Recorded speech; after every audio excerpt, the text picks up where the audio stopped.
Assalamualaikum warahmatullahi wabarakatuh. Innal hamdalillah nahmaduhu wa nasta'inuhu wa nastaghfiruh wa na'udzu billahi min syururi anfusina wa min sayyiati a'malina. May yahdihillahu fala mudhillalah wa may yudlil fala hadiyalah. Asyhadu an la ilaha illallah wa asyhadu anna Muhammadan abduhu wa rasuluh. Amma ba'd.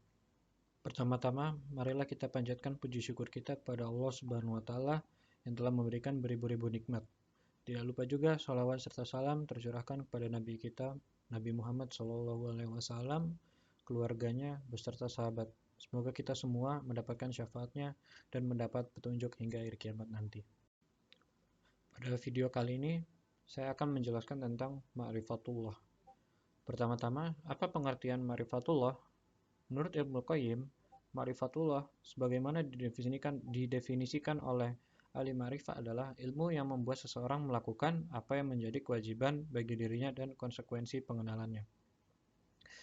Nah, ma'rifatullah tidak dimaknai dengan arti harfiah semata, namun dimaknai dengan pengenalan terhadap jalan yang mengantarkan manusia semakin dekat dengan Allah. Mengenalkan rintangan dan tantangan yang ada dalam perjalanan mendekatkan diri kepada Allah, itu adalah ma'rifatullah. Ma'rifatullah sendiri hukumnya wajib bagi setiap orang yang beriman, karena hal tersebut adalah syarat dari kekuatan iman seseorang. Dalam ma'rifatullah ini kita mengenal Allah sebagai Tuhan pencipta dan pengatur alam semesta dan seluruh makhluknya. Urgensi dari mengenal Allah SWT bagi manusia agar manusia lebih mengenal diri sendiri, mendapat keuntungan dan keberkahan dunia akhirat. Bismillahirrahmanirrahim. Inna fi khalqis samawati wal ardi wa ikhtilafil laili wan nahari laayatin liulil albab. Makna dari ayat tersebut bahwa Allah Subhanahu wa taala menciptakan alam semesta dan seisinya tidaklah sia-sia, melainkan banyak manfaatnya dan itu merupakan hal yang benar. Dari situ akan menimbulkan kedekatan kita kepada Allah Subhanahu wa taala atau ma'rifatullah. Ma'rifatullah pada zaman Nabi ketika pada abad pertama Hijriyah, mulai dari zaman Rasulullah SAW, masa Khulafaur Rasyidin dan sebagian besar zaman Umayyah, melihat makhluk ciptaan Allah yang berbeda-beda bentuk, warna, jenis, dan sebagainya. Maka mereka pun percaya akan ada kuasa Allah, sehingga membuat para umat di zaman Nabi ini menyembah dan berdoa meminta sesuatu hanya kepada Allah. Hadis dan makna ma'rifatullah. Rasulullah bersabda, "Ahfazillaha yahfazka, ahfazillaha tajidahu amamaka, ta'arraf ilallahi fir raja'i ya'rifka fi syaddat."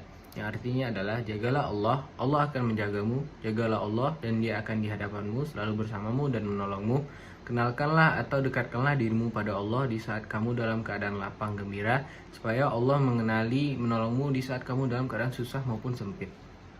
Implementasi ma'rifatullah yang pertama itulah dengan berdoa, yang kedua mengenal diri secara zahir, yang ketiga mengenal diri secara batin, lalu ingat tujuan penciptaan, memahami kembali apa tujuan Allah menciptakan diri kita dan segala sesuatunya, lalu yang terakhir adalah yakin akan keberadaan Allah.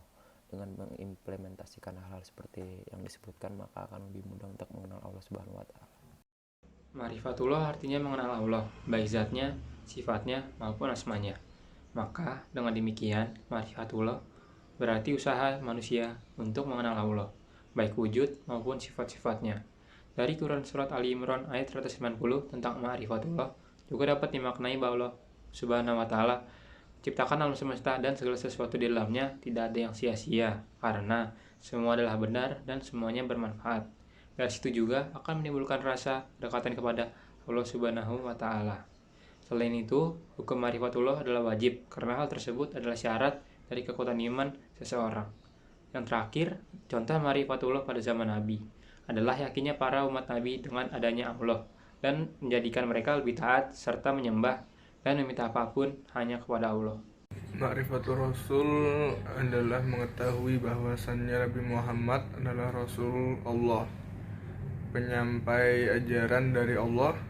Beliau jujur dalam menyampaikan ajarannya, baik dalam masalah hijab, tahrim, dan dalam mengabarkan tentang peristiwa yang terjadi di masa lampau, masa mendatang, di alam barzah, dan di akhirat. Hukum Ma'rifatul Rasul. Hukum Ma'rifatul Rasul itu termasuk ke dalam hukum yang wajib dalam Islam. Karena Ma'rifatul Rasul itu adalah merupakan suatu keharusan bagi setiap orang yang beriman. Mengenal Rasul juga dapat membuahkan banyak manfaat, seperti dapat mengetahui contoh-contoh perilaku dan akhlak yang mulia yang sudah dilakui oleh Rasulullah. Seorang Muslim sudah sepantasnya mengetahui Rasulullah, karena semua yang diajarkan Rasulullah mengandung kemaslahatan bagi kita semua baik di dunia maupun di akhirat. Bismillahirrahmanirrahim. Amanar Rasul bima unzila ilaihi min rabbih wal mu'minun. Kullun amana billahi wa malaikatihi wa kutubihi wa rusulihi. La nufarriqu baina ahadin min rusulihi. Wa qalu sami'na wa ata'na ghufranaka rabbana wa ilaikal masir. Sadaqallahul adzim. Nah, makna dari ayat ini adalah Allah telah mewajibkan kita untuk beriman kepada Rasul. Karena beriman kepada Rasul adalah bentuk dasar dari sikap Ma'rifatul Rasul pada diri kita.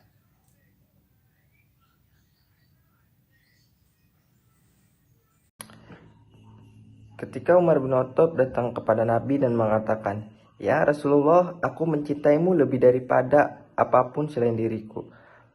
Lalu Nabi pun mengatakan, "Belum cukup wahai Umar." Kemudian Umar pun meralatnya dan mengatakan, "Ya Rasulullah, aku mencintaimu lebih dari diriku sendiri." Lalu kata Nabi, "Sekarang sudah cukup wahai Umar." Salah satu pelajaran dari adegan tersebut adalah kita harus mencintai Nabi dan mengenalnya lebih daripada diri kita sendiri. Assalamualaikum warahmatullahi wabarakatuh. An Abdillah ibni Mas'ud qala Rasulullah sallallahu alaihi wasallam, "Alaikum bisidqi fa inna sidqa yahdi ilal birri wa innal birra yahdi ilal jannah." Termasuk ke dalam Ma'rifatul Rasul, karena kejujuran itu akan membawa kalian kepada kebaikan, dan kebaikan itu akan membawa kalian ke surga. Hadis riwayat Bukhari Muslim. Implementasi dari Ma'rifatul Rasul yaitu dalam menerapkan sifat-sifat Rasul yang dapat diterapkan oleh manusia. Yang pertama yaitu sidik, yang berarti benar. Sebagai manusia, kita harus menyampaikan kebenaran seperti yang dilakukan oleh Rasul dalam menyebarkan agama Islam. Yang kedua yaitu amanah, yang berarti dapat dipercaya. Saat kita diberi kepercayaan oleh orang lain, kita harus bertanggung jawab dan tidak berdusta. Dan yang ketiga yaitu ada tablik, yang berarti menyampaikan. Apabila kita memiliki ilmu yang tidak dimiliki oleh orang lain, kita harus menyampaikan ilmu tersebut agar menjadi ilmu yang bermanfaat. Ma'rifatul Rasul pada dasarnya adalah sikap mengetahui bahwasannya Nabi Muhammad adalah Rasulullah dan semua yang dikatakannya adalah benar. Terdapat banyak ayat Al-Quran yang menjelaskan tentang Ma'rifatul Rasul. Salah satu contohnya adalah pada Quran Surat Al-Baqarah ayat 285-286, yang dimana pada ayat ini Allah Subhanahu Wa Taala menyuruh kita untuk beriman kepada Rasul, karena beriman kepada Rasul adalah salah satu contoh Ma'rifatul Rasul kepada diri kita sendiri. Hukum Ma'rifatul Rasul sendiri adalah wajib, karena Ma'rifatul Rasul adalah sikap yang harus dimiliki oleh orang-orang yang beriman. Dan salah satu contoh dari Ma'rifatul Rasul adalah mengenali dan mencintai Nabi lebih dari diri kita sendiri. Seperti pada zaman Nabi, saat Umar bin Khattab mengatakan bahwa, "Ya Rasulullah, aku mencintaimu lebih dari apapun selain diriku." Lalu Nabi Muhammad menjawab, "Belum cukup wahai Umar." Kembali lagi dijawab oleh Umar, "Ya Rasulullah, aku mencintaimu lebih dari diriku sendiri." Yang kemudian dijawab oleh Rasulullah, "Sudah cukup wahai Umar." Kegiatan mentoring yang selama ini kami laksanakan atau yang kami jalankan sebagai mahasiswa tentu memberikan banyak pengalaman bagi kami.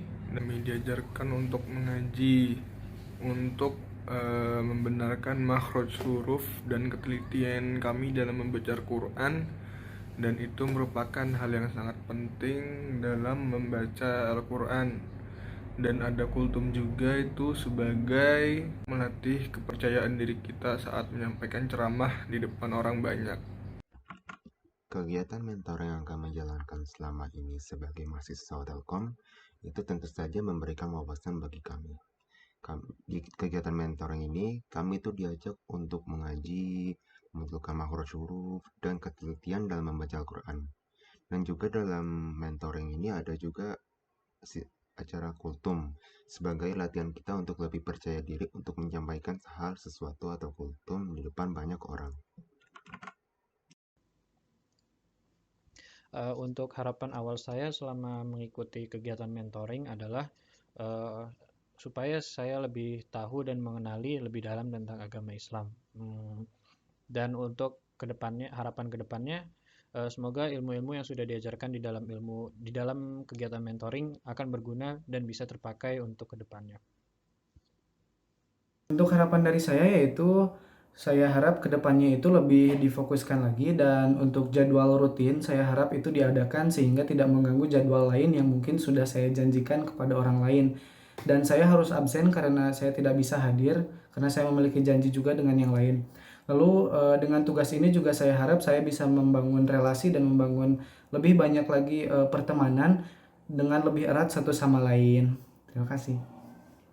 Dan mungkin itu saja yang dapat kelompok kami berikan. Semoga dapat bermanfaat bagi kita semua.